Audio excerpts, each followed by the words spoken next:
నమస్కారం. జ్యోతిష శాస్త్రంలో ఘాతవారానికి ప్రత్యేకమైన ప్రాధాన్యత చెప్పడం జరిగింది.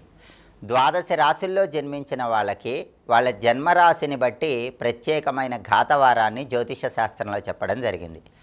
జ్యోతిష శాస్త్ర పరంగా ఘాతవారం రోజు కొన్ని ముఖ్యమైన పనులు ఎట్టి పరిస్థితుల్లో చేయరాదు.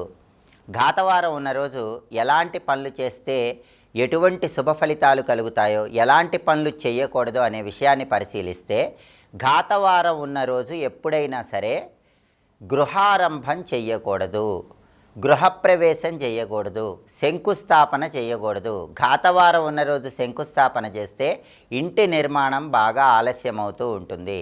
ఘాతవారం ఉన్న రోజు గృహారంభం ప్రారంభిస్తే, గృహ నిర్మాణం ప్రారంభించినట్లయితే ఏదో ఒక ఆటంకాలు వస్తూ ఉంటాయి.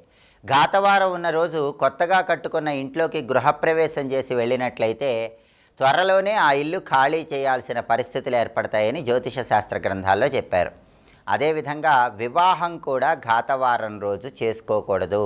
మీ జన్మరాశికి ఏ రోజు ఘాతవారం అయిందో తెలుసుకొని ఆ రోజు ఎట్టి పరిస్థితుల్లో వివాహం మాత్రం చేసుకోకూడదు. వివాహం చేసుకుంటే వివాహం తర్వాత అనేక రకాలైన సమస్యలు ఎదురవుతాయి. ఘాతవారాలు ఉన్న రోజు ఎట్టి పరిస్థితుల్లో ముఖ్యమైన ప్రయాణాలు చేయకూడదు. దూర ప్రాంత ప్రయాణాలు, తీర్థయాత్రలు ఇటువంటివేవి కూడా ఘాతవారం రోజు ఎట్టి పరిస్థితుల్లో ప్రారంభించరాదు. ముఖ్యమైన వ్యాపార సంబంధమైనటువంటి వ్యవహారాలు ఏవి కూడా ఘాతవారం రోజు ఎట్టి పరిస్థితుల్లో ప్రారంభించరాదు. అయితే ఘాతవారం రోజు కొన్ని పనులు చేసుకోవచ్చు. ఆ పనులు ఏంటంటే, ఘాతవారం రోజు పూజలు చేసుకోవచ్చు, దానాలు చేసుకోవచ్చు, యజ్ఞయాగాదులు చేసుకోవచ్చు, హోమాలు చేసుకోవచ్చు. ఘాతవారం రోజు సీమంతం చేసుకోవచ్చు. జన్మించిన శిశువుకి జాతకర్మ లాంటి కార్యక్రమాలు చేసుకోవచ్చు. అయితే ప్రధానంగా ప్రయాణాలు, గృహారంభం, గృహప్రవేశం లాంటి శుభ కార్యక్రమాలు ఇటువంటివి మాత్రం ఎట్టి పరిస్థితుల్లో ఘాతవారం రోజు చేయకూడదు. తప్పనిసరి పరిస్థితుల్లో ఘాతవారం రోజు ప్రయాణం చేయవలసి వస్తే ఏదైనా ద్రవ్యాన్ని దానంగా ఇచ్చి ఇష్టదైవాన్ని మనసులో స్మరించుకొని ఆ తర్వాత ప్రయాణం చేయాలి. జ్యోతిష శాస్త్రపరంగా ద్వాదశ రాశుల్లో జన్మించిన వాళ్ళకి వాళ్ళ రాశిని బట్టి ప్రత్యేకమైన ఘాతవారం చెప్పడం జరిగింది. మేషరాశిలో జన్మించిన వాళ్ళకి ఆదివారం ఘాతవారం అవుతుంది. వృషభ రాశి వాళ్ళకి శనివారం ఘాతవారం అవుతుంది. మిథున రాశి వాళ్ళకి సోమవారం ఘాతవారం అవుతుంది. కర్కాటక రాశి వాళ్ళకి బుధవారం ఘాతవారం అవుతుంది. సింహరాశి వాళ్ళకి, కన్యారాశి వాళ్ళకి, ఈ రెండు రాశుల వాళ్ళకి కూడా శనివారం ఘాతవారం అవుతుంది. తులారాశి వాళ్ళకి గురువారం ఘాతవారం. వృశ్చిక రాశి వాళ్ళకి శుక్రవారం ఘాతవారం. ధనుస్సు రాశి వాళ్ళకి కూడా శుక్రవారమే ఘాతవారం అవుతుంది. మకర రాశి వాళ్ళకి మంగళవారం ఘాతవారం. కుంభరాశి వాళ్ళకి గురువారం ఘాతవారం. చివరగా మీనరాశి వాళ్ళకి శుక్రవారం ఘాతవారం.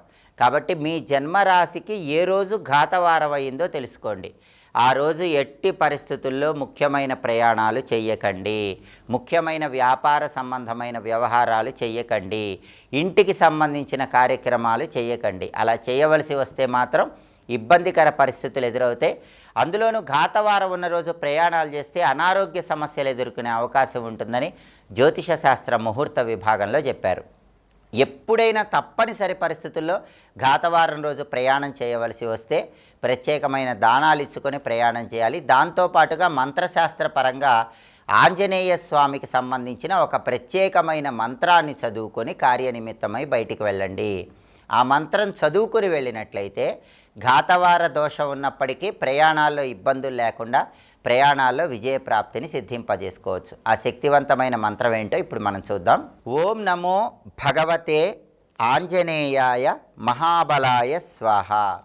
దీన్ని హనుమాన్ సురక్షిత మంత్రము అనే పేరుతో మంత్రశాస్త్రంలో చెప్తారు.